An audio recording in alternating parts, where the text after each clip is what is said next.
ನಮಸ್ತೆ ಆತ್ಮೀಯರೇ, ನಾನು ನಿಮ್ಮ ಅಷ್ಟೋಚಂದ್ರಾಯ ಪೂಜಾರಿ, ಶ್ರೀ ಸಿದ್ಧಿವಿನಾಯಕ ಗುರುಕುಲ ಮತ್ತು ವನಸ್ಪತಿ ಸಂಶೋಧನಾ ಕೇಂದ್ರದಿಂದ. ಆತ್ಮೀಯರೇ, ಹಿಂದಿನ ಪಾಠಗಳಲ್ಲಿ ಅಶ್ವಿನಿ ನಕ್ಷತ್ರದ ಪ್ರಥಮ ಚರಣ, ದ್ವಿತೀಯ ಚರಣ, ತೃತೀಯ ಚರಣದ ಬಗ್ಗೆ ಕೂಡ ತಿಳ್ಕೊಂಡಾಗಿದೆ. ಇವತ್ತು ಚತುರ್ಥ ಒಂದು ಚರಣ ಅನ್ನುವಂಥದ್ದು ಏನಿದೆ ಅದರ ಬಗ್ಗೆ ತಿಳ್ಕೊಳ್ಳುವಂತ ಒಂದು ಪ್ರಯತ್ನವನ್ನು ಮಾಡೋಣ. ಈ ಚತುರ್ಥ ಚರಣ ಅನ್ನುವಂಥದ್ದು ಏನಿದೆಯೋ, ಈ 4ನೇ ಪಾದ ಅನ್ನುವಂಥದ್ದು ಮೇಷರಾಶಿಯಲ್ಲಿ 10 ಡಿಗ್ರಿಯಿಂದ 13 ಡಿಗ್ರಿ 20 ನಿಮಿಷದಲ್ಲಿ ಬರುತ್ತೆ. ಮೇಷರಾಶಿಯ 10 ಡಿಗ್ರಿಯಿಂದ 13 ಡಿಗ್ರಿ 20 ನಿಮಿಷದಲ್ಲಿ ಬರುತ್ತೆ. ಇದರ ನವಾಂಶ ಬಂದು ಕರ್ಕ ನವಾಂಶ,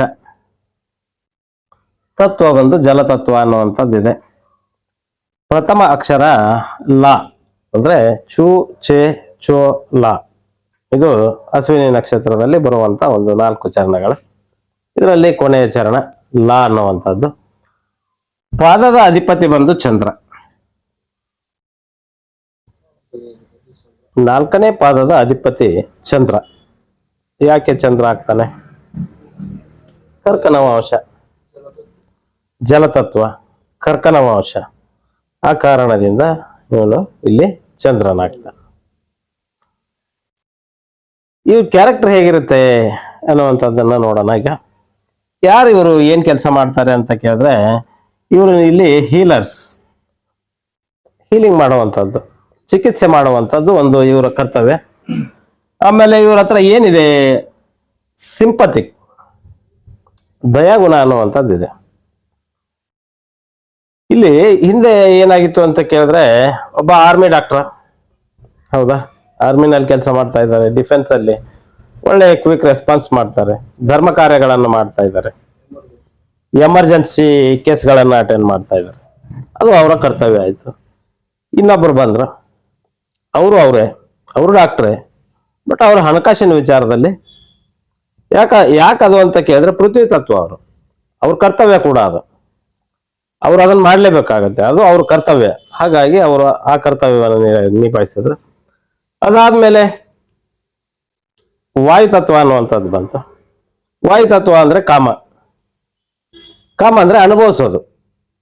ಈಗ ಸೃಷ್ಟಿ ಆಯ್ತು, ಹೌದಾ, ಸ್ಥಿತಿ ಆಯ್ತು, ನೀನ್ ಅದನ್ನ ಅನುಭವಿಸ್ಬೇಕಲ್ಲ.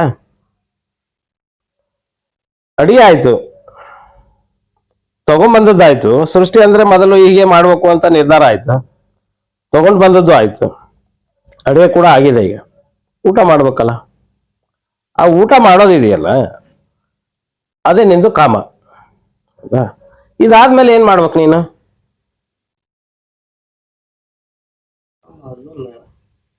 ಲಯ ಆಯ್ತಲ್ಲಪ್ಪ, ಕಾಮ ಆಯ್ತು. ಮೋಕ್ಷ ಅಂದ್ರೆ ಏನದು? ಅಲ್ಲ, ನೀನ್ ತಿನ್ಬೇಕು ಅಂದ್ರೆ ತೊಳೆಯಲೇಬೇಕು ಅದನ್ನ. ಆಮೇಲೆ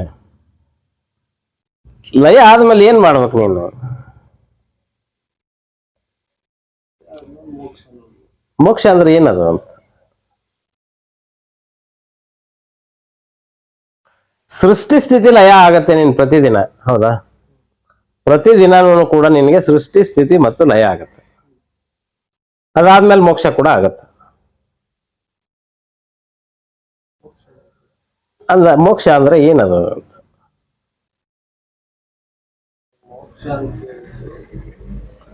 ಇಲ್ಲಿ ನೋಡು, ನಾವು 4ನೇ ಪಾದಕ್ಕೆ ಬಂದಿದ್ದೀವಿ. ಈಗ ಅಗ್ನಿ ಆಯ್ತು, ಪೃಥ್ವಿ ಆಯ್ತು, ವಾಯು ಆಯ್ತು, ಜಲ ಬಂದಿದ್ದೀವಿ ನಾವೀಗ. ಧರ್ಮ ಆಯ್ತು, ಕಾಮ ಆಯ್ತು, ಅರ್ಥ ಆಯ್ತು, ಕಾಮ ಆಯ್ತು, ಮೋಕ್ಷಕ್ಕೆ ಬಂದಿದ್ದೀವಿ ನಾವು. ಮೋಕ್ಷ ಎಂದರೆ ಏನು? ಮೋಕ್ಷ ಅಂದ್ರೆ ಸಾಕು. ಸಾಕಾದ್ರೆ ಏನ್ ಮಾಡ್ಬೇಕು? ಮತ್ತೆ ಬೇಕಲ್ಲ ನಿನ್ಗೆ ಆದ್ಮೇಲೆ ಮತ್ತೆ ಸಂಪಾದನೆ ಮಾಡ್ಬೇಕು ಅಲ್ಲ. ಅಂದ್ರೆ ನೀನ್ ಮೋಕ್ಷ ಮಾಡ್ಬೇಕು ಅಂತ ಕೇಳಿದ್ರೆ ಮೊದ್ಲು ಏನೇನ್ ಮಾಡ್ಬೇಕು? ಮೋಕ್ಷಕ್ಕಿಂತ ಮೊದ್ಲು ಡಿಸ್ಟ್ರಾಯ್ ಮಾಡ್ಬೇಕು ತಾನೆ, ಅಲ್ವಾ? ಲಯ ಮಾಡ್ಬೇಕು. ನೀನು ಲಯ ಮಾಡ್ಲೇಬೇಕಲ್ಲ. ಈಗ ಲಯದ ಬಗ್ಗೆನೇ ತಿಳ್ಕೊಬೇಕಾಗಿರೋದು ನಾವು. ಎಲ್ಲಿ ಸಮಸ್ಯೆ ಇದೆ ಅಂತ ಕೇಳಿದ್ರೆ, ಸಮಸ್ಯೆ ಇರೋದೇ ಇಲ್ಲಿ. ಧರ್ಮ ಆಯ್ತು, ಅರ್ಥ ಆಯ್ತು, ಕಾಮನೂ ಆಯ್ತು, ನೀನ್ ಮೋಕ್ಷಕ್ಕೆ ಬರ್ತೀಯಲ್ಲ. ಅಲ್ಲಿ ಅಲ್ಲೇ ಸಮಸ್ಯೆ ಇರೋದು. ಯಾಕಂದ್ರೆ ಇಲ್ಲಿ ನೋಡಿ, ಇಲ್ಲಿ ಹೇಗಿದೆ ಇದು ಅಂತ ಕೇಳಿದ್ರೆ,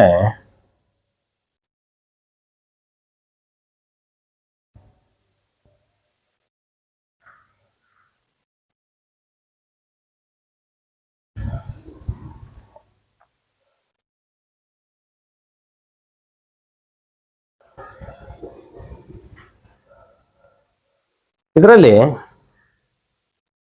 ನೋಡು, ಧರ್ಮ ಆಯ್ತು, ಅರ್ಥ ಆಯ್ತು, ಕಾಮ ಆಯ್ತು, ಮೋಕ್ಷ. ಹೌದಾ? ಇದನ್ನ ನೀನು ಬ್ರಹ್ಮಮಂಡಲ ಅಂತ ಕರೆದೆ. ಇದು ಸೃಷ್ಟಿ ಖಂಡ ಅಂತ ಕರೆಯಲ್ಪಟ್ಟಿದೆ. ಸೃಷ್ಟಿ ಖಂಡ ಇದು. ಇಲ್ಲಿಗೆ ಬಂದಾಗ ಏನಾಗುತ್ತೆ, ಇಲ್ಲೇನೇನಿದೆ ಅಂತ ನೋಡೋಣ ಸ್ವಲ್ಪ. ಈಗ ಇದನ್ನ ತಗೊಂಡ್ಬಿಡೋಣ, ಮುಗಿಸ್ಬಿಡೋಣ ಇದನ್ನ. ಸರಿ. ದಯಾಗುಣ ಅನ್ನುವಂಥದ್ದು ಇದೆ ಇಲ್ಲಿ. ಆಮೇಲೆ ರಿಲಿಜಿಯಸ್, ಧಾರ್ಮಿಕತೆ ಅನ್ನುವಂಥದ್ದಿದೆ. ಧರ್ಮ, ಇಲ್ಲಿ ನೀನು ಯಾವ ಧರ್ಮದಿಂದ ಪ್ರಾರಂಭ ಮಾಡಿದ್ದೀಯ, ಇಲ್ಲಿ ಎಂಡ್ ಆದ್ಮೇಲೆ ನೀನು ಅದೇ ರಿಲಿಜಿಯನ್ ತಗೊಂಡೆ ಮುಂದೆ ಹೋಗ್ಬೇಕು. ಒಂದ್ ವೇಳೆ ಅದು ತಪ್ಪಿದ್ರೆ ಏನಾಗುತ್ತೆ ಅನ್ನುವಂಥದ್ದನ್ನು ನೋಡೋಣ ಈಗ. ಆಮೇಲೆ ಚಾರಿಟೇಬಲ್, ದಾನಶೀಲ, ಇವಾಗಲೇ ಹೇಳಿದೆಲ್ಲ ನೀನು. ಸಾಕಾದ್ಮೇಲೆ ದಾನ ಮಾಡ್ಬೇಕು. ಯಾಕೆ ಮಾಡ್ಬೇಕು? ಇಲ್ಲ, ವಿದ್ಯಾ ದದಾತಿ ವಿನಯಂ, ವಿನಯಂ ದ್ಯಾತಿ ಪಾತ್ರತಾಂ, ಪಾತ್ರತ್ವಾತ್ ಧನಮಾಪ್ನೋತಿ, ಧನಾತ್ ಧರ್ಮಂ ತತಃ ಸುಖ. ಯಾತಕ್ಕಾಗಿ ದಾನ ಮಾಡಬೇಕು? ಇಲ್ಲಿ ಧಾರ್ಮಿಕತೆ ಇದೆ ತಾನೆ, ದಯಾಗುಣ ಇದೆ ತಾನೆ, ದಾನಶೀಲ ಗುಣ ಕೂಡ ಇದೆ. ಅದನ್ನು ನೀನು ಏನ್ ಮಾಡ್ಬೇಕು? ಧರ್ಮಕ್ಕಾಗಿ ದಾನವನ್ನ ಮಾಡಬೇಕು. ನೆಕ್ಸ್ಟ್ ಎಮೋಷನಲ್ ಕನೆಕ್ಷನ್ ಇದೆ ಇಲ್ಲಿ ಒಂದು. ಚಂದ್ರ ತಾಯಿ, ಹೌದಾ? ಎಮೋಷನಲ್ ಕನೆಕ್ಷನ್ ಇದೆ. ನೆಕ್ಸ್ಟ್ ಕ್ವಿಕ್ ಸ್ಟಾರ್ಟ್, ಯಾವುದೇ ಕೆಲಸನ ಕ್ವಿಕ್ ಸ್ಟಾರ್ಟ್ ಮಾಡುವಂಥದ್ದು, ಅದು ಗುಣ ಅದು. ನೆಕ್ಸ್ಟ್ ಸ್ಪಿರಿಚುವಲ್ ಹೀಲರ್, ಸೋಲ್ ಹೀಲರ್. ಸ್ಪಿರಿಚುವಲ್ ಹೀಲರ್, ಸೋಲ್ ಹೀಲರ್ ಎರಡು ಒಂದೇ. ಸೋಲ್ ಅಂದ್ರೆ ಏನು? ಸ್ಪಿರಿಟ್ ಅಂದ್ರೆ ಏನು? ಸ್ಪಿರಿಟ್ ಅಂದ್ರೂ ಆತ್ಮನೇ, ಸೋಲ್ ಅಂದ್ರೂ ಆತ್ಮ. ಅಂದ್ರೆ ಸ್ಪಿರಿಚುವಲ್ ಅನ್ನುವಂಥದ್ದು ಬಂದಾಗ ಇಲ್ಲಿ ಮಲ್ಟಿಪಲ್, ಸಾಮೂಹಿಕವಾಗಿ. ಸೋಲ್ ಅನ್ನುವಂಥದ್ದು ಆತ್ಮ, ಸಿಂಗಲ್. ಕಾಯಿಲೆ ಯಾರಿಗಿದೆ ಇಲ್ಲಿ? ದೇಹಕ್ಕೆ ಕಾಯಿಲೆ ಇದೆ. ಆಮೇಲೆ ಆತ್ಮನಿಗೆ ಏನಿದೆ? ವ್ಯಾಧಿ ಇದೆ.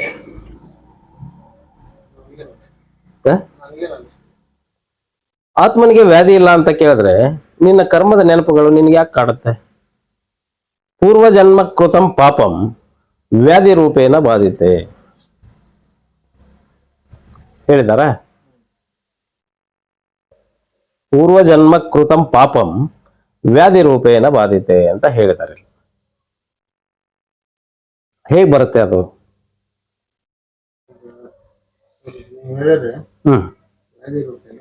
ಓಕೆ. ಅಕಸ್ಮಾತ್ ಈಗ ಹೋದ್ ಜನ್ಮದಾಗ ಮನುಷ್ಯ ಏನೋ ಒಂದು ತಪ್ಪು ಮಾಡಿದ್ದಂತ. ಓಕೆ. ಯಾರದ? ಮುನಿರೆಡ್ಡಿ. ಏನೋ ಒಂದು ದೊಡ್ಡ ತಪ್ಪು ಮಾಡಿದ್ದ.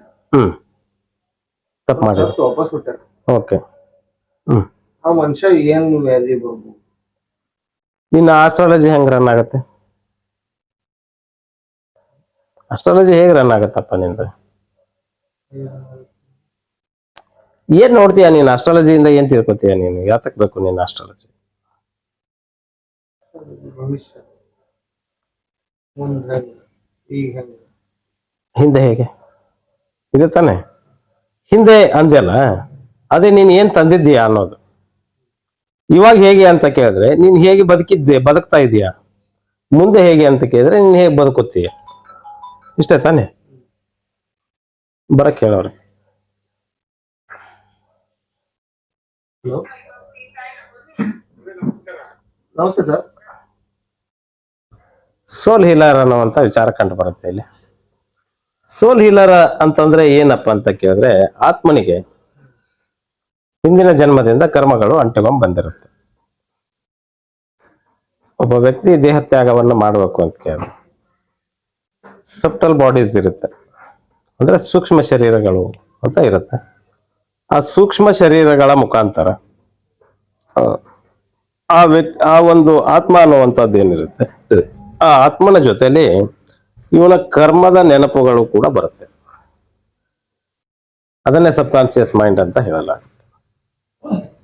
ಸಬ್ ಕಾನ್ಸಿಯಸ್ ಮೈಂಡ್ ಅಂದ್ರೆ ಏನು ಅಂತ ಕೇಳಿದ್ರೆ, ಆ ವ್ಯಕ್ತಿ ದೇಹ ತ್ಯಾಗ ಮಾಡಿದ ನಂತರ, ಅಂದ್ರೆ ಸತ್ತ ನಂತರ ಅವನ ಜೊತೆಯಲ್ಲಿ ಅವನ ನೆನಪುಗಳು ಹಾಗೆ ಆತ್ಮನ ಜೊತೆಲಿರುತ್ತೆ. ಅವನು ಯಾವಾಗ ಇನ್ನೊಂದು ದೇಹವನ್ನ ಸೇರ್ಕೋತಾನೆ, ಆವಾಗ ಆ ನೆನಪುಗಳು ಅವನಿಗಿರುತ್ತೆ. ಅವನು ಏನ್ ಹೊತ್ಕೊಂಡ್ ಬಂದಿದ್ದಾನೆ ಅನ್ನುವಂಥದ್ದನ್ನು ತಿಳಿಸುವಂತದ್ದೇ ಈ ಜನ್ಮ ಕುಂಡಲಿ. ಏನ್ ತಂದಿದ್ದಾನ ಅವನು ಬರುವಾಗ, ಈಗ ಮೊದಲು ಏನ್ ತಂದಿರ್ತಾರಲ್ಲ ಅದ್ರ ಮೇಲೆ ಮತ್ ನೆನಪು ಹೇಗ್ ಬರುತ್ತೆ ನಿನಗೆ? ದಶಾ ಪದ್ಧತಿ ಹೇಗ್ ಮಾಡಿದ್ರು? ಅವ್ರು ಮಾಡಿದ್ದಲ್ರಿ, ಮಾಡಿದ್ದ ಅದನ್ನ ಮುಂದುವರಿಸ್ಕೊಂಡು ಹೋಗ್ಬೇಕು. ಏನ್ ಈಗ ಬೇರೆನ ಅದನ್ನೇ ಮುಂದುವರಿಸ್ಬೇಕಾ ಇಲ್ಲ ಬೇರೆ ಮಾಡ್ಬೇಕಾ ಅಂತ ಕೇಳ್ತಾ ಇದ್ದೇನೆ. ಈಗ ನಿನ್ನ ಹತ್ರ ಆಲ್ರೆಡಿ ಒಂದು ಡೇಟಾ ಇದೆ, ಹೌದಾ? ಇನ್ನೊಂದು ಸಿಸ್ಟಮ್ ಇದೆ. ಈಗ ಸಿಸ್ಟಮ್ ಅಲ್ಲಿ ನಿನ್ಗೆ ಏನ್ ಬೇಕೋ ಎಲ್ಲವನ್ನೂ ಸೇವ್ ಮಾಡ್ಕೊಂಡಿದ್ಯಾ, ಹೌದಾ? ನಿನ್ನ ಸೋಲ್ ಜರ್ನಿ ಅದು, ನಿನ್ನ ಜರ್ನಿ ಅದು. ನಿನ್ನ ಜರ್ನಿನಲ್ಲಿ ನಿನ್ಗೆ ಏನ್ ಬೇಕೋ ಎಲ್ಲವನ್ನೂ ಮಾಡ್ಕೊಂಡ್ ಬಂದಿದ್ಯಾ. ಈ ತರ ನೀನು ಅದನ್ನ ಫೈಲ್ ಮಾಡಿ ಮಾಡಿ ಸಪರೇಟ್ ಆಗಿ ಇಟ್ಟಿದೀಯ ನೀನು, ಹೌದಾ? ಈ ಪ್ರಾಜೆಕ್ಟ್ ಮುಗಿದೋಗುತ್ತೆ, ನಿಂದು ನೆಕ್ಸ್ಟ್ ಪ್ರಾಜೆಕ್ಟ್ ಸ್ಟಾರ್ಟ್ ಆಗುತ್ತೆ. ನೆಕ್ಸ್ಟ್ ಪ್ರಾಜೆಕ್ಟ್ ನಿನ್ ರಿಲೇಟೆಡ್ ಇರುತ್ತೆ. ಇದು ನೀನ್ ಬೇರೆ ಆಯ್ಕೆ ಮಾಡ್ಕೊಳ್ಳೋದಿಲ್ಲ. ನೀನ್ ಯಾರು ಅದನ್ನೇ ಮಾಡ್ಬೇಕು. ಬೇರೆ ಹೇಗೆ ಆಯ್ಕೆ ಮಾಡ್ಕೋತೀಯ ನೀನು? ಬೇರೆ ಏನಾದ್ರೂ ಆಯ್ಕೆ ಮಾಡ್ಕೊಂಡಿದೀಯ ಅಂತ ಕೇಳಿದ್ರೆ ಅದು ನಿನ್ನ ಕರ್ಮ, ಅದು ಅಷ್ಟೇ. ಅದಕ್ಕೂ ನಿನಗೂ ಸಂಬಂಧ ಇಲ್ಲ. ಹೊಟ್ಟೆ ತುಂಬ್ಕೊಳ್ಳೋದಕ್ಕೆ ನೀನ್ ಬೇರೆ ಏನೋ ಮಾಡ್ಕೊಂಡಿದ್ಯಾ. ಬಟ್ ಈ ಹೊಟ್ಟೆಗೂ ಇಲ್ಲಿರೋ ಡೇಟಾಗೂ ಸಂಬಂಧ ಇಲ್ಲ. ನಿನ್ನ ಡೇಟಾ ನಿನ್ನನ್ನು ಕಾಡ್ತಾ ಇರುತ್ತೆ. ನೀನ್ ಯಾತಕ್ ಬಂದಿದೀಯಾ ಅಂತ ನಿನ್ ಡೇಟಾ ನಿನ್ಗೆ ತಿಳಿಸುತ್ತೆ. ಈಗ ಏನ್ ಮಾಡ್ತೀಯ? ಅದಕ್ಕೆ ನಾನು ಹೇಳ್ತಾ ಇರೋದು, ಒಂದೇ ಸ್ಕೂಲಲ್ಲಿ ಓದಿದ್ರು ಕೂಡ, ಒಂದೇ ಪಠ್ಯ, ಒಬ್ಬರೇ ಟೀಚರು, ಒಂದೇ ಸಿಸ್ಟಮ್ ಇದ್ರೂ ಕೂಡ ಹೊರಗಡೆ ಬಂದ ಮೇಲೆ ಬೇರೆ ಬೇರೆ ಆಗ್ತಿರಲ್ಲ ನೀವು. ಯಾಕೆ? ಒಂದೇ ತರ ಆಗ್ಬೇಕಾಗಿತ್ತಲ್ಲ ನೀವು. ಅದೇ ಎಜುಕೇಶನ್ ತಗೊಂಡಾದ್ಮೇಲೆ ನೀವು ಒಂದೇ ತರ ಕೆಲಸ ಮಾಡ್ಬೇಕಾಗಿತ್ತಲ್ಲ. ಹೋಗ್ಲಿ, ಒಂದೇ ವಿಷಯಕ್ಕೆ ಬರೋಣ. ಈಗ ನಿನ್ಗೆ ಜನರಲ್ ವಿಷಯಗಳನ್ನ ಬಿಡು, SLC ವರೆಗೂ ಬಿಟ್ಬಿಡು. ನೆಕ್ಸ್ಟ್ ವಿಷಯವನ್ನ ಆಯ್ಕೆ ಮಾಡ್ಕೊಳ್ಳೋದು ನಿನ್ಗೆ ಬಿಟ್ಟಿರ್ತಾರೆ, ಹೌದಾ? ನೀನ್ ಜಾಸ್ತಿ ಅಂತಂದ್ರೇನು, ಅಪ್ ಟು PUC ವರೆಗೂ ನಿನ್ಗೆ ಹೇರಿಕೆ ಅನ್ನುವಂಥದ್ದು ಇರಬಹುದು, ಜನರಲ್ ಎಜುಕೇಶನ್ ಅದು, ಹೌದಾ? ಇದಾದ್ಮೇಲೆ ಆಯ್ಕೆ ಯಾರಿಗೆ ಬಿಟ್ಟಿರ್ತಾರೆ? ಆಯ್ಕೆ ನಿಮ್ಗೆ ಬಿಟ್ಟಿರ್ತಾರ. ನಿನಗೇನ್ ಬೇಕೋ ಅದನ್ನೇ ಆಯ್ಕೆ ಮಾಡ್ಕೋತೀಯ ತಾನೆ ನೀನು, ಹೌದಾ? ನಿನಗೇನ್ ಬೇಕೋ ಅದನ್ನೇ ಆಯ್ಕೆ ಮಾಡ್ಕೊಂಡಿದೀಯ ನೀನು. ಆದ್ರೂ ಅದನ್ನ ಓದ್ತಾ ಇದೀಯಾ. ಅಲ್ಲೂ 50 ಜನ ಇದ್ದಾರೆ ಒಂದು ಕ್ಲಾಸ್ ಅಲ್ಲಿ ಅಂತ ಇಟ್ಕೋ, ಇದಾರ? ಅಲ್ಲೂ ಎಲ್ಲಾರು ಪಾಸ್ ಆಗಿದ್ದೀರಿ ನೀವು. ಅದರಲ್ಲೂ 4-5 ಜನ ಅಷ್ಟೇ ಚೆನ್ನಾಗಿ ಕೆಲಸ ಮಾಡೋದಲ್ಲ. ವೈ? ಏನಾದ್ರು ಸಮಸ್ಯೆ ಇರಬಹುದಾ? ಸಮಸ್ಯೆ ಏನು ಅಂತ ಅರ್ಥ ಆಗಿಲ್ಲ. ಹೌದಪ್ಪ, ಸಮಸ್ಯೆ ಏನ್ ಹೇಳ್ರಿ ಜನರಿಗೆ? ಅವ್ರ ಅಂತೇಳಿ ಏನ್ ಸಮಸ್ಯೆ ಐತೆ ಅಂತೇಳಿ ಅರ್ಥ ಆಗಿಲ್ಲ. ಇಲ್ಲ, ಪ್ರಯತ್ನ ಮಾಡ್ತಾ ಇದ್ದಾರೆ, ಆಗ್ತಾ ಇಲ್ಲ. ಬೇರೆ ಪ್ರಯತ್ನ ಬಿಡ್ರಿ, ಆ ಸಮಸ್ಯೆ ಏನು, ಯಾಕೆ ಆಗ್ಲಿಲ್ಲ ಅದು ಅನ್ನೋದೇ ಪ್ರಶ್ನೆ. ಈಗ ನಿನಗೆ ನಾನು ಹೇರಿಕೆ ಮಾಡ್ತೀನಿ, ನೀನ್ ಏನಾರು ಮಾಡ್ಬೋದಾ?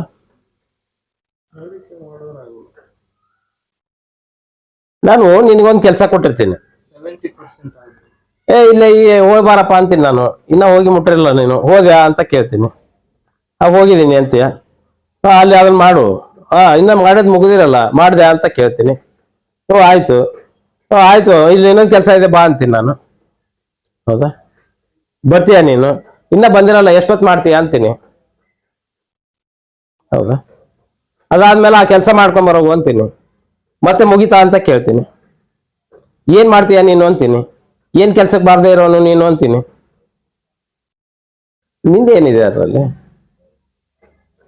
ನಿನ್ಗೆ ಏನಾದ್ರು ಅವಕಾಶ ಕೊಟ್ಟಿದ್ದೀನ ನಾನು? ಇದನ್ನ ಅಡ್ಮಿನಿಸ್ಟ್ರೇಷನ್ ಸಿಸ್ಟಮ್ ಅಂತ ಕರೀತಾರೆ.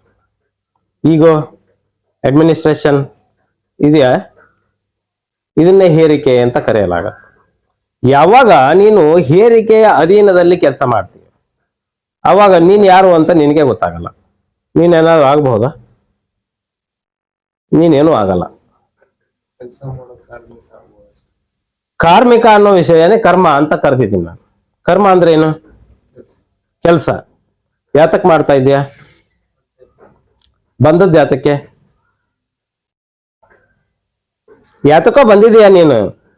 ಹೊಟ್ಟೆಪಾಡಿಗಾಗಿ ಕೆಲಸ ಮಾಡ್ತಾ ಇದೀಯಾ. ನಿಂದೇನಾದ್ರು ನಡೀತಾ ಇದೆಯಾ ಇಲ್ಲಿ? ಏನು ನಡೀತಾ ಇಲ್ಲ. ಯಾಕೆ ಅಂತ ಕೇಳಿದ್ರೆ ನೀನ್ ನಿಂದೆ ಆದಂತದ್ದು ಏನು ಮಾಡ್ತಾ ಇಲ್ಲ. ಆ ಕಾರಣದಿಂದ ಅದೇನು ನಡೀತಾ ಇಲ್ಲ. ಹೌದಾ? ನಿನ್ನದೇ ಆದ ನೀನ್ ಏನಾದ್ರೂ ಆಗ್ಬೇಕು ಅಂತ ಕೇಳಿದ್ರೆ ನಿನ್ನ ತಲೆ ಕೆಲಸ ಕೊಡ್ಬೇಕು. ನೀನ್ ಬರೀ ಬಾಡಿ ಕೆಲಸ ಕೊಟ್ರೆ, ಬರೀ ನಾನು ಹೇಳಿದ್ ಮಾಡ್ಬೋದು ನೀನ್ ಅಷ್ಟೇ. ನಾನು ಹೇಳಿದ್ದನ್ನ ತಗೊಂಡು ನಿನ್ನ ತಲೆ ಕೆಲಸ ಕೊಡ್ಬೇಕು. ಹೌದಾ? ನಾನು ಒಂದು ಎಲೆಕ್ಟ್ರಿಸಿಟಿ ಪವರ್ ಅಷ್ಟೇ. ಹೌದಾ? ನಾನು ನಿನಗೆ ಅದನ್ನ ಕನೆಕ್ಷನ್ ಮಾಡ್ಬೋದು. ಅದನ್ನ ತಗೊಂಡು ರನ್ ಮಾಡ್ಬೇಕಲ್ಲ.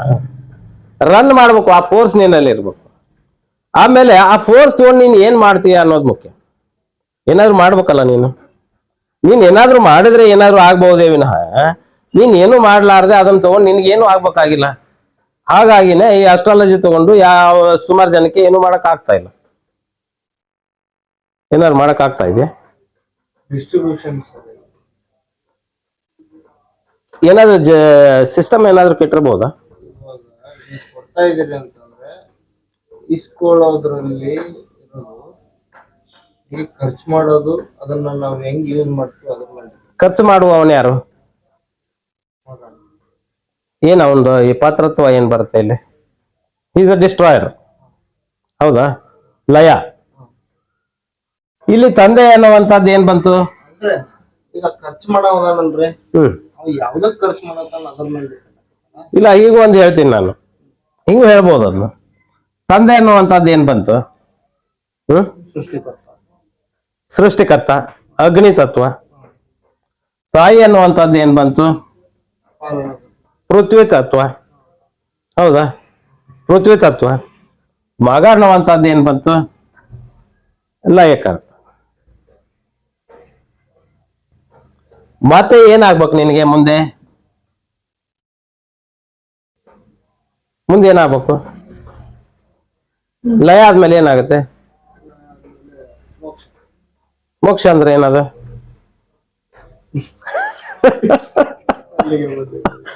ನಾನು ಮೋಕ್ಷ ಅಂತ ಹೇಳಿದ್ರೆ ನೀನ್ ಮೋಕ್ಷ ಅಂತ ಇಟ್ಕೊಂಡ್ರೆ ನಿನ್ ಮೋಕ್ಷ ಅಂದ್ರೆ ಹೆಂಗ್ ಗೊತ್ತಾಗುತ್ತೆ ಅಂತ ನಾನು ಹೇಳಿದೀನಿ, ನೀನ್ ಹೂ ಅಂದಿದೀಯ.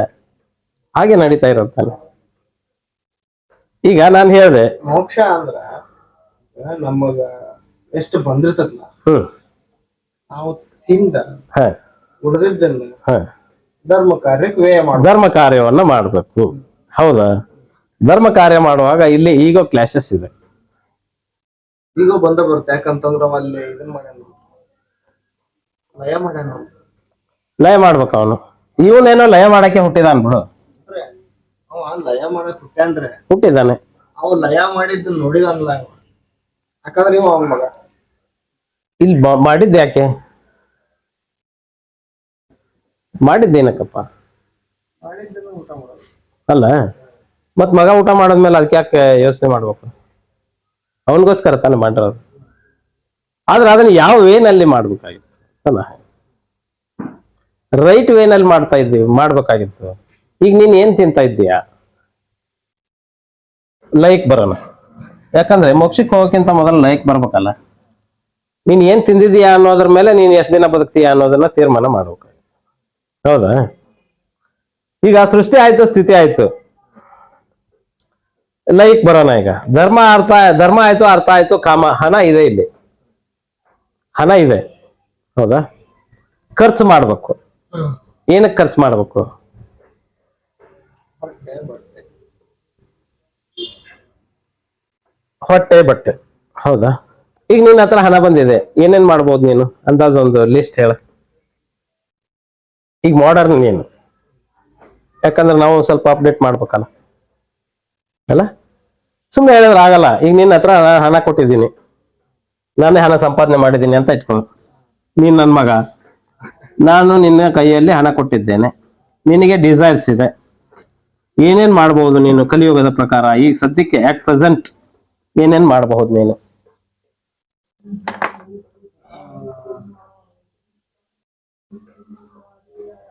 ಹೊಟ್ಟೆ ಬಟ್ಟೆ ಬಿಟ್ರ ಅವ ಏನ್ ಸಣ್ಣ ಪುಟ್ಟ ಆಸೆಗಳು. ಅದೇ ಸಣ್ಣ ಪುಟ್ಟ ಅಂದ್ರೆ ಏನೇನ್ ಮಾಡ್ತೀಯ ಅದನ್ನ ಹೇಳಪ್ಪ. ಟ್ರಾವೆಲಿಂಗ್. ಟ್ರಾವೆಲಿಂಗ್.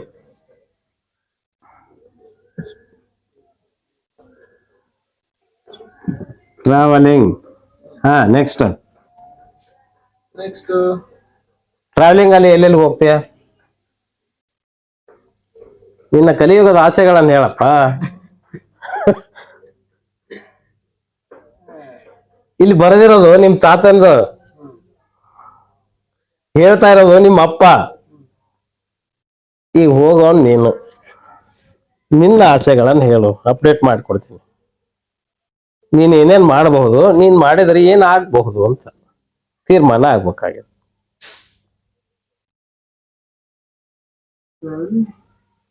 ಟ್ರಾವೆಲಿಂಗ್ ಅಂದ್ರ ಹ, ಯಾವ ಪ್ಲೇಸ್ ನಿನ್ನ ಆಯ್ಕೆ? ಪ್ಲೇಸ್ ಏನು? ಮೌಂಟೇನ್ಸ್. ಮೌಂಟೇನ್. ಸರಿ, ಏನೇನ್ ಬರುತ್ತೆ ಅದರಲ್ಲಿ? ಮೌಂಟೇನ್. ಮೌಂಟೇನ್ಗೆ ಹೋಗ್ತೀಯ ನೀನು? ಏನ್ ಮಾಡ್ಬೇಕು ಅಂತ ಆಸೆ ಇದೆ ನಿನ್ಗೆ? ನಿನ್ನ ಆಸೆಯನ್ನ ಹೇಳು. Bike riding. Bike riding. Bike riding. Okay. Next trekking. ಹಾ. Next trekking. ಹಾ.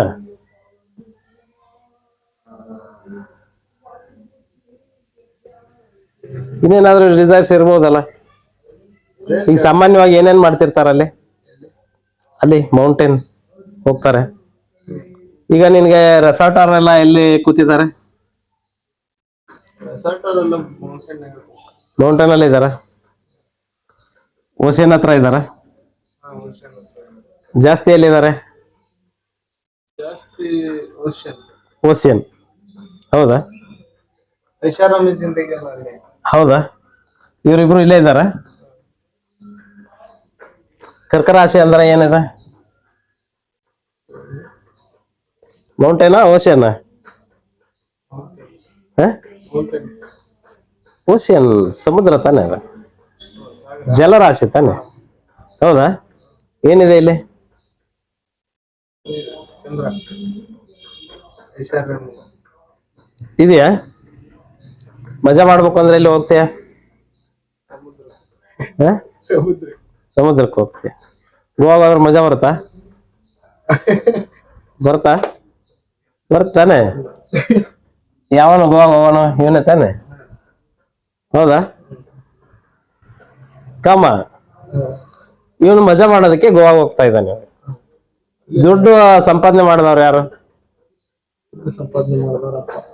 ಹೌದಾ? ಇವ್ರು ತಾನೆ. ಇಲ್ಲಿ ದುಡ್ಡು ಸಂಪಾದನೆ ಮಾಡಿರುವಾಗ ಇವ್ರು ಏನಿದ್ದಾರೆ? ಇವರು ಏನ್ ಮಾಡಿದ್ರು ಅಂತ ಕೇಳಿದ್ರೆ ಇವರನ್ನ ಕೇಳ್ಬೇಕಾಗಿತ್ತು. ನಾನು ಅದನ್ನೇ ಕೇಳ್ತಾ ಇದ್ದೆ. ಇಲ್ಲಿ ಸೃಷ್ಟಿ ಚಕ್ರ ಇದೆ ಒಂದು. ನವತಾರ ಸಿಸ್ಟಮ್ ಏನಂತ ಕೇಳಿದ್ರೆ, ಸೃಷ್ಟಿ ಚಕ್ರ ಏನ್ ಮಾಡುತ್ತೆ? ಅರ್ಥವನ್ನು ಸಂಪಾದನೆ ಮಾಡಬೇಕು ಅಂತ ಕೇಳಿದ್ರೆ ಧರ್ಮಬದ್ಧವಾಗಿ ಮಾಡು ಅಂತ ಹೇಳಿದ್ರು. ಇವನೇನ್ ಮಾಡಿದಾನೆ? ಲೈಫ್ ಲೈನ್ ಯೂಸ್ ಮಾಡ್ಕೊಂಡಿದ್ದಾನೆ. ಲೈಫ್ ಲೈನ್ ಇದೆಯಲ್ಲ ಇವನಿಗೆ? ಇದೆಯಾ? ಇದೆ ಅವನಿಗೆ. ಅವನಿಗೆ ಒಂದು ಲೈಫ್ ಲೈನ್ ಇದೆ. ಇಲ್ಲಿ ಇಂಟೆಲಿಜೆನ್ಸ್ ಇದೆ. ಈ ಇಂಟೆಲಿಜೆನ್ಸ್ ನ ಯೂಸ್ ಮಾಡಿಕೊಂಡು ಇವನೇನ್ ಮಾಡ್ದ? ವ್ಯಾಪಾರವನ್ನು ಮಾಡ್ದ. ಇದು ಒಂದು ಟ್ರಯಾಂಗಲ್ ಇದೆ ತಾನೆ ಇಲ್ಲ? ಹೌದು. ಇವರು ಮಿತ್ರರು. ಯಾಕಂದ್ರೆ ಮೂರು ಪೃಥ್ವಿ ತತ್ವ. ಪೃಥ್ವಿಗೆ ಅಂಟಿಕೊಂಡು ದುಡ್ಡು ಮಾಡಿದ್ದಾರೆ ಇವರು. ದುಡ್ಡು ಮಾಡೋರು ಊಟನೂ ಮಾಡಿರಲ್ಲ. ನೀನ್ ಗೊತ್ತಾ ಅದ್ರ ಬಗ್ಗೆ? ನೋಡಿದ್ಯಾ? ವ್ಯಾಪಾರ ಮಾಡೋರು ನೋಡ್ ನೀನು. 10 ರೂಪಾಯಿ ಬರುತ್ತೆ ಅಂತ ಕೇಳಿದ್ರೆ, 1 ರೂಪಾಯಿ ಬರುತ್ತೆ ಅಂತ ಕೇಳಿದ್ರೆ ಊಟ ಬಿಟ್ಟು ಬಂದು ಅವನಲ್ಲಿ ನಿಂತ್ಕೊಂಡು ಅದನ್ನ ಕೊಟ್ಟು ಹೋಗ್ತಾನೆ.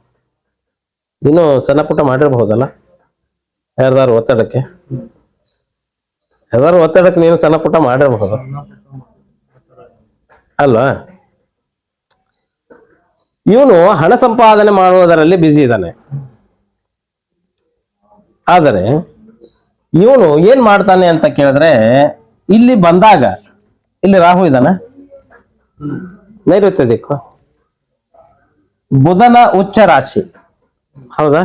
ಇಂಟೆಲಿಜೆನ್ಸ್ ಬಳಸ್ಕೊಂಡಿದ್ದಾರೆ, ಕಮ್ಯುನಿಕೇಶನ್ ಇದೆಯಾ, ಎಲ್ಲ ಇದೆಯಾ, ಬಳಸ್ಕೊಂಡಿದ್ದಾರೆ. ಬಳಸ್ಕೊಂಡು ಇವನು ದುಡ್ಡು ಮಾಡಿದ್ದಾನೆ. ಪಂಗನಾಮ ಇದು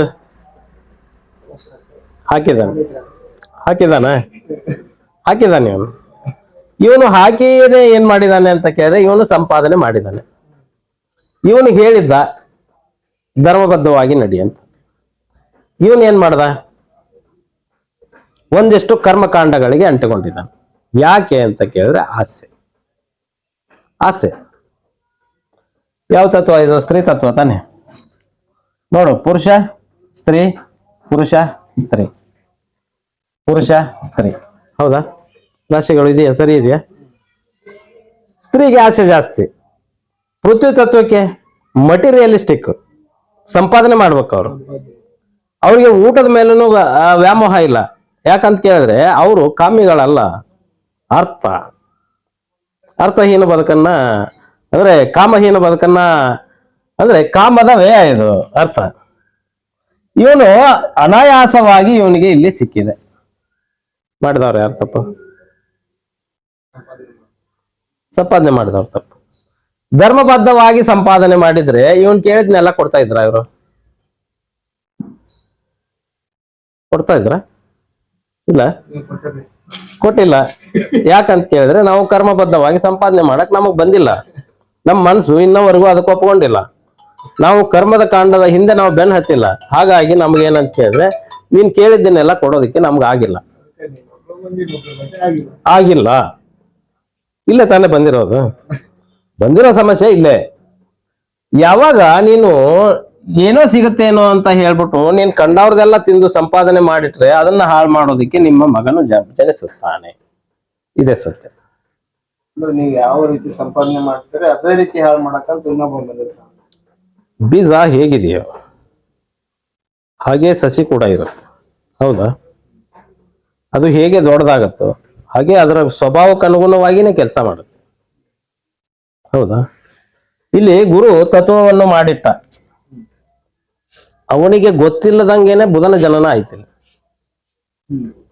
ಹೌದಾ? ಚಂದ್ರನ ಮಗ ಅವನು ಬುಧ. ತಂದೆಗೆ ಗೊತ್ತಿಲ್ಲದೇನೆ ತಾಯಿಯಲ್ಲಿ ಮಗು ಜನನ ಆಗತ್ತೆ. ಅದಕ್ಕೆ ಹೇಳ್ತಾ ಇದ್ದೀನಿ, ಇವನು ಹೇಳಿದ ಮಾತು ಕೇಳಲಾರದೆ ಇವನೇನಾದ್ರೂ ಈ ಇದಕ್ಕೆ ಬಿದ್ದು ಸಂಪಾದನೆ ಮಾಡಿದ್ದಾರೆ. ಇಲ್ಲಿ ಸ್ತ್ರೀ ಅಷ್ಟೇ ಬರ್ತಾಳ? ಇಲ್ಲ, ಸ್ತ್ರೀ ಜಾತಿಯ ಪುರುಷರು, ಪುರುಷ ಜಾತಿಯ ಸ್ತ್ರೀಯರು, ಆಯಾ ನಕ್ಷತ್ರದ ಆಯಾ ಪಾದಗಳಲ್ಲಿ ಜನನ ಆಗಿರೋರು, ಆಯಾ ಒಂದು ಈಗ ಚಂದ್ರನ ನಕ್ಷತ್ರಗಳು, ಶುಕ್ರನ ನಕ್ಷತ್ರಗಳು ಅಲ್ಲೆಲ್ಲ ಎಲ್ಲಿ ಬರುತ್ತೋ ಅದೆಲ್ಲ ಸ್ತ್ರೀನೇ. ಸ್ತ್ರೀಯ ಒಂದು ಗುಣಗಳು ಅವರಲ್ಲಿರುತ್ತೆ, ಆಸೆಗಳು ಜಾಸ್ತಿ ಇರುತ್ತೆ, ಸಂಪಾದನೆ ಮಾಡುವಂತ ಹುಚ್ಚು ಜಾಸ್ತಿ ಇರುತ್ತೆ. ಆ ಹುಚ್ಚಿನಿಂದ ಸಂಪಾದನೆ ಮಾಡುವುದನ್ನ ಖರ್ಚು ಮಾಡುವುದಕ್ಕೆ ಮಗ ಹೋಗುತ್ತಾನೆ. ಇಲ್ಲಿ ಬರುವಂತ ಸಬ್ಜೆಕ್ಟ್ ಏನು? ಕಾಮದಲ್ಲಿ ಇಸ್ಬಿಟ್ಟು ಆಡ್ತಾನೆ. ಹೌದು. ಈಗ ಈ ಸಂಪಾದನೆ ಐತಲ್ರಿ, ಇದ್ರೊಳಗೆ ಹೆಂಗ್ ಮಾಡಿದ್ರು ಕಷ್ಟಪಟ್ಟರೆ ಸಂಪಾದನೆ ಮಾಡ್ಬೋದು. ಇಂಟೆಲಿಜೆನ್ಸ್ ಡಿಫ್ರೆನ್ಸ್ ಆಗಿರುತ್ತೆ. ಈಗ ಬೇರೆ ಯಾರಿಗೋ ಕೊಡೋದನ್ನ, ಈಗ ಸಾಮಾನ್ಯವಾಗಿ ನೀನು ಗೌರ್ಮೆಂಟ್ ಅಲ್ಲಿ ನೋಡಿರ್ಬಹುದು, ಒಂದು ಪ್ರಾಜೆಕ್ಟ್ ಇರುತ್ತೆ, ಅದು ಗೌರ್ಮೆಂಟ್ ಅಲ್ಲಿ ಏನೇನು ಮಾಡ್ತಾರ ಅವರು, ಯೋಜನೆಗಳಿಗೆ ಅಂತ ಹಣ ಇಟ್ಟಿರ್ತಾರೆ, ಯೋಜನೆಗೆ ಬರೀತಾರಲ್ಲಿ, ಕೆಲಸನೂ ಮಾಡ್ತಾ ಇರ್ತಾರೆ. ಅದನ್ನ ಎಷ್ಟಿದೆಯೋ ಅಷ್ಟೇ ಬರೀತಾರ ಅವರು, ಬರೆಯಲ್ಲ.